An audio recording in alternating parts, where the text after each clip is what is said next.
Python from scratch সিরিজের আজকের এই ভিডিওতে তোমাদেরকে স্বাগতম।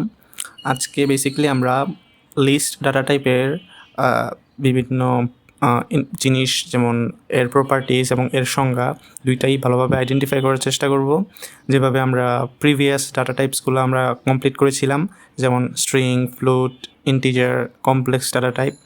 সো চলো শুরু করা যাক। সো লিস্ট ডাটা টাইপ জিনিসটা অ্যাকচুয়ালি কী? আমরা যখন বাজার করতে যাই আমরা কিন্তু একটা স্নিপেট নিয়ে যাই পাশাপাশি। সো স্নিপেটটার ক্ষেত্রে কী থাকে, এই স্নিপেটের মধ্যে আমরা বিভিন্ন ধরনের জিনিস লিস্ট করে রাখি, অর্থাৎ আমরা কী কী কিনে আনবো। যেমন আমরা যদি একটা ভেরিয়েবল ক্রিয়েট করে জিনিসটাকে বোঝানোর চেষ্টা করি, আমি একটা ভেরিয়েবল ক্রিয়েট করলাম বাজার ইকুয়ালস টু, এখন একটা খুব ইম্পর্টেন্ট জিনিস সেটা হচ্ছে যে পাইথনের লিস্ট ক্রিয়েট করার ক্ষেত্রে আমরা অবশ্যই স্কোয়ার ব্র্যাকেটের আন্ডারে যে জিনিসগুলো রাখবো সেগুলাই লিস্ট আকারে পাইথন শো করবে।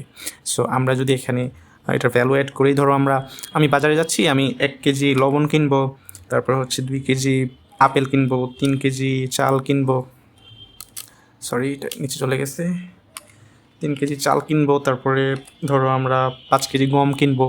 সেক্ষেত্রে এটা একটা লিস্ট ক্রিয়েট হয়েছে। এখন আমি যদি এটাকে দেখি, চেক করি যে এটা স্পেসিফিক্যালি কোন ডাটা টাইপের আন্ডারে পড়তেছে, সেক্ষেত্রে আমরা প্রিভিয়াস ভিডিওতে দেখেছিলাম যে টাইপ নামের একটা ফাংশন ইউজ করে আমরা এটাকে চেক করতে পারি। সো আমি যদি এখন এটাকে প্রিন্ট করি, প্রিন্ট টাইপ অ্যান্ড দেন বাজার, তুমি দেখতে পাচ্ছ যে এখানে পাইথন লিস্ট নামের একটা ক্লাস শো করতেছে। দ্যাট মিনস এর একটা লিস্ট ডাটা টাইপ। এখন আপাতত লিস্টের সংখ্যাটা তোমরা এখন বুঝতে পারছো যে কোনো একটা স্কোয়ার ব্র্যাকেটের ভিতরে কতগুলো ভ্যালু থাকলে সেটাই লিস্ট আকারে পাইথন শো করে। সো ইন ডেপথ আরও নতুন কিছু আসতে পারে। সো আজকে এতটুকুই থাক। এখন আমরা যদি properties of list data type উপরে যে আমি লিখে রাখছি, সেটা হচ্ছে পাইথনের ক্ষেত্রে লিস্ট ডাটা টাইপের ক্ষেত্রে স্পেসিফিক্যালি কিছু বৈশিষ্ট্য আছে, কিছু ধরন আছে, ওইগুলোই লিখে রাখছি। সো এগুলো কঠিন কিছু না, খুব ইজি। ধরো আমরা এখন যদি অর্ডার লিস্ট আমরা দেখি, এটা অ্যাকচুয়ালি কী?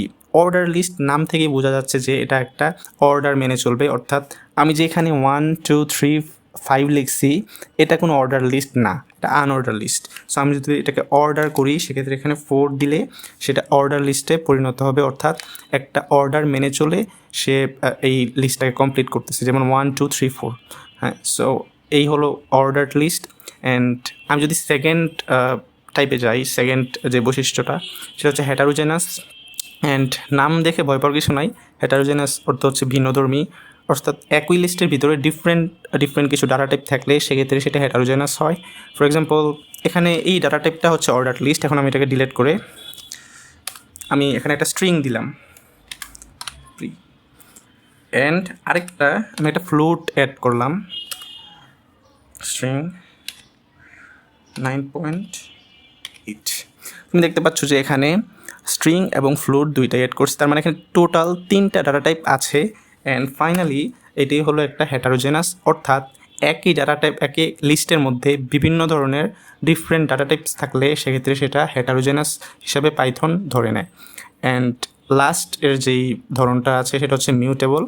ওইটা আজকের ভিডিওতে পুরোটা কভার করা পসিবল না, বিকজ এটাকে বুঝতে হলে ইন্ডেক্সিং অ্যান্ড বিভিন্ন ধরনের হচ্ছে তোমার ফাংশন ইউজ করে কীভাবে ডাটাগুলো ডিলিট করা যায়, কীভাবে ডাটা অ্যাড করা যায়, ওই জিনিসগুলো জানতে হবে। সো ওইটা আমি পরের ভিডিওতে আমি দেখাবো। সো আজকে এতটুকুই জেনে রাখো যে মিউটেবল ডাটা, এই যে মিউটেবল প্রপার্টিস, এটা মানে হচ্ছে যে আমি একটা লিস্টের মধ্যে যে কোনো ভ্যালু আমি এটাকে চেঞ্জ করতে পারবো। বলতে বলতে চেঞ্জেবল। মিউটেবল মিনস এটা চেঞ্জেবল, আমি এটা যে কোনো সময় এটাকে চেঞ্জ করতে পারবো। যদি এটা চেঞ্জ করা না যাইতো সেক্ষেত্রে সেটা ইমিউটেবল হইতো। সো দ্যাট মিনস মিউটেবল মানে হচ্ছে এটা চেঞ্জেবল। এই যে লিস্ট আছে, এই লিস্টের মধ্যে যে কোনো ডাটা আমি বিভিন্ন ফাংশনের মাধ্যমে বিভিন্ন সময় চেঞ্জ করতে পারবো। সো এই ছিল mutable properties. So I hope তোমরা বুঝতে পারছো। অ্যান্ড নেক্সট ভিডিওতে আমরা আরেকটু ডেপথে যাব।